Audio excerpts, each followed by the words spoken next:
Hi అండి, welcome to అమ్మ చేతి వంటలు. ఈరోజు వీడియోలో సింపుల్గా టేస్ట్గా రవ్వ లడ్డు ఎలా తయారు చేయాలో చూద్దాం.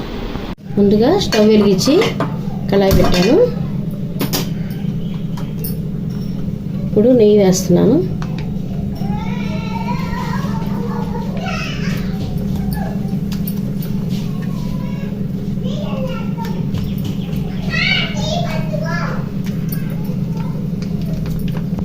డ్రై ఫ్రూట్స్ వేస్తున్నానండి. జీడిపప్పు, కిస్మిస్. జీడిపప్పు కొంచెం చిన్న ముక్కలుగా తరిగాను. ఇలాగా ముక్కలుగా తరిగితే ఏంటంటే మనం రవ్వ లడ్డు చేసినప్పుడు బాగా రౌండ్ షేప్ వస్తుంది అన్నమాట. అందుకని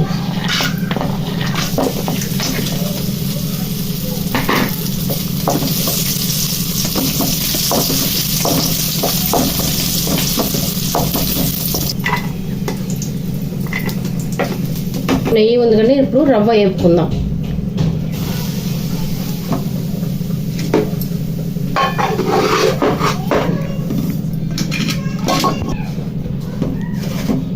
వేసానండి రవ్వ. ఈ రవ్వ కూడా బాగా ఎర్రగా వేగాలి. ఈ రవ్వ ఎర్రగా వేగితేనే బాగా టేస్ట్ ఉంటుంది. మాడకుండా ఇట్లా తిప్పుతూ ఉండాలి. మాడిపోతే మళ్ళీ మాడు వాసనలాగా వస్తుందండి. అందుకని మాడకుండా ఇట్లా పచ్చిగా కూడా లేకుండా ఇట్లా దూరగా వేపాలన్నమాట. తిప్పుతూ ఉంటే మాడకుండా ఉంటుంది. రవ్వ సిమ్లోనే పెట్టుకొని వేపుకోవాలండి. మళ్ళీ హైలో పెట్టామంటే అడుగున మాడిద్ది అన్నమాట. సిమ్లో పెట్టుకోవాలి స్టవ్.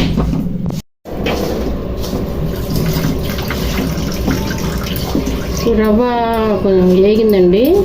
ఇప్పుడు ఒక ఎండు కొబ్బరి ఒక చెప్ప తీసుకున్నాను, మిక్సీలో వేసాను. ఇది కూడా వేస్తున్నాను. ఎండు కొబ్బరి వేస్తే అప్పుడు టేస్ట్ బాగుంటుందండి. టీ రవ్వ కాకుండా దీంతో పాటు ఎండు కొబ్బరి కూడా వేసుకుంటే బాగుంటుంది.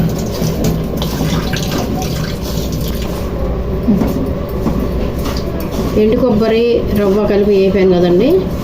నెయ్యి ఈ మూడు బాగా కలిసి వేపాను కదా, మంచి వాసన వస్తుంది. ఇట్లా మంచి వాసన వస్తే వేగినట్టేనండి. ఇంకా ఇప్పుడు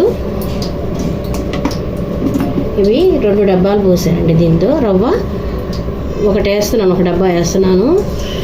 స్వీట్ తినేదాన్ని బట్టి అండి. చాలా ఒకళ్ళు ఎక్కువ తింటారు, ఒకళ్ళు తక్కువ తింటారు కదా. చాలినట్టుగా ఉందంటే కొంచెం వేసుకోవచ్చు. మేమైతే ఇంతే వేసుకుంటాము. కొద్ది ఇలాచీ పౌడర్,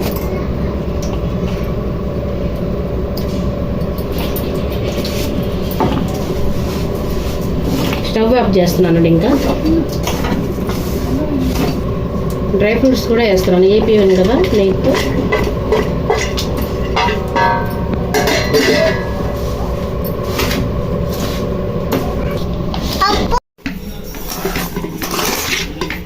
ఇప్పుడు గిన్నెలోకి తీసుకున్నాను కొద్దిగా.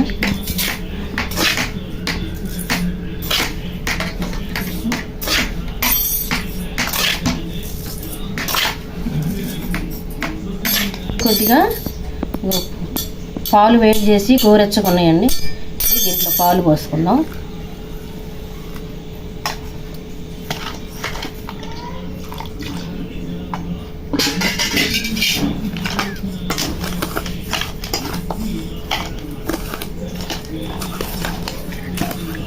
దాంతో పాలు మరి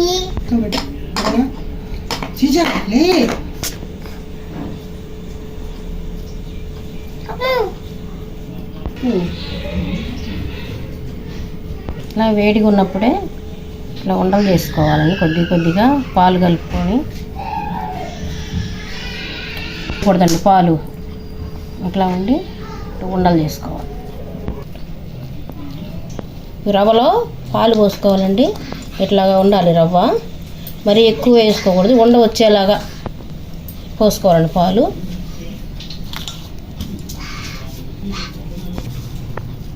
చూసారు కదండి ఎలా ఉందో. మీరు కూడా ఇలాగా ట్రై చేయండి. ఈ వీడియో కనుక నచ్చినట్లయితే లైక్ చేయండి, షేర్ చేయండి, సబ్స్క్రైబ్ చేయండి.